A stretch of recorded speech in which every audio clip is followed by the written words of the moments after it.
Masechet Eruvin, résumé du Daf Ain.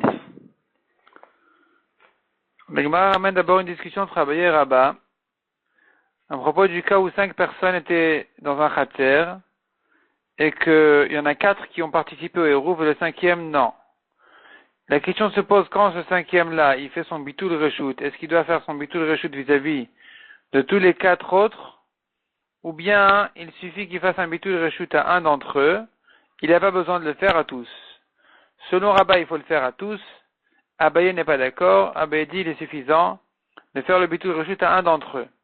La Gemara ramène une braïta. Dans la braïta, on voit plusieurs cas. D'abord, tous les cas dans lesquels le bitul reshoot est valable. Ensuite, tous les cas dans lesquels le bitul reshoot n'est pas valable. Et un de ces cas, un des cas de cette braïta-là, il est que si quelqu'un n'a pas fait le Eruv, il peut donner son reshoot à quelqu'un qui a lui fait le Eruv. La Gemara déduit de là, si l'autre a fait le Eruv, certainement c'est qu'il y avait une troisième personne avec qui il a fait. Et malgré tout, il est suffisant de ne donner son reshoot qu'à un d'entre eux. C'est la preuve d'Abaye contre Rabba, et Rabba qui dit le troisième qui avait fait le Eruv, il est mort. La Gemara continue à citer tous les cas de la Braïta, dans tous les cas où le bitul reshoot est valable, dans tous les cas où il n'est pas valable, le principe il est toujours le même. Si, une fois que le bitul reshoot a été fait, ceux qui restent propriétaires aujourd'hui, après le bitul reshoot, ils sont entre eux permis à porter parce qu'ils ont fait Eruv ou parce qu'il est seul, alors c'est bon. Si par contre, il reste deux personnes qui n'ont pas fait Eruv entre eux, à qui on a fait un bitul reshoot, dans ce cas-là, ça cause problème puisque finalement, ceux qui restent aujourd'hui propriétaires n'ont pas fait de Eruv un avec l'autre. Même si un des deux a fait Eruv avec les autres, mais il n'a pas fait Eruv avec le deuxième qui a reçu le reshoot, et donc dans ce cas-là, le bitul reshoot n'est pas valable. La Gemara ramène plusieurs exemples, la Braïta ramène plusieurs exemples, aussi bien dans les cas où où le bitul reshoot est valable, que dans la halakha qui dit pour les cas où le bitul reshoot n'est pas valable, et la Gemara explique à chaque fois quel est le chidouche dans chacun de ces cas-là.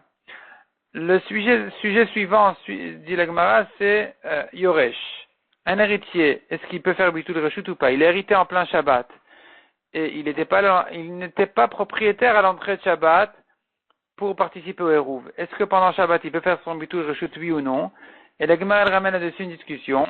Rav Nachman ramène là-dessus une marloquette. Est-ce que selon Rav Nachman, il peut faire? Selon une braïta de Shmuel, il ne peut pas faire. Et à nouveau, la Gemara ramène ici des objections de braïtot. D'abord, une braïta qui dit ce qui a été permis à l'entrée de Shabbat est permis pour tout Shabbat. Ce qui a été interdit à l'entrée de Shabbat est interdit pour tout Shabbat. La Gemara explique à quel cas ça fait allusion à chaque fois. Donc ça fait allusion en général à un cas où le Eruv a été fait correctement à l'entrée de Shabbat et l'entrée entre les deux Chatzerot, le passage entre les deux Chatzerot a été bouché pendant Shabbat, ça reste permis. Ou bien un Mavoy qui avait été permis grâce à un Lechi au Korah qui sont tombés pendant Shabbat, ça reste permis. Si par contre, c'est interdit à l'entrée de Shabbat, ça reste interdit pour tout Shabbat, il s'agit d'un cas où il y avait un Goy qui habitait ici, le Goy est mort. Et il y a cependant une exception où c'est permis en fin de Shabbat, malgré qu'en début de Shabbat c'est interdit, qui est le cas du bitul reshoot.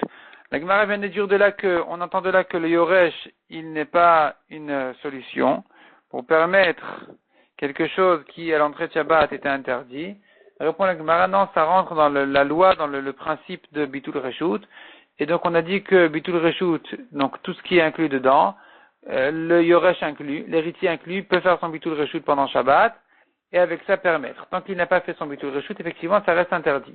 La Gemara ramène encore une objection, et à nouveau, la Gemara répond à notre objection. Donc finalement, on reste ici en marloquette à savoir, pour l'instant, dans le daf suivant, ça se prolonge encore.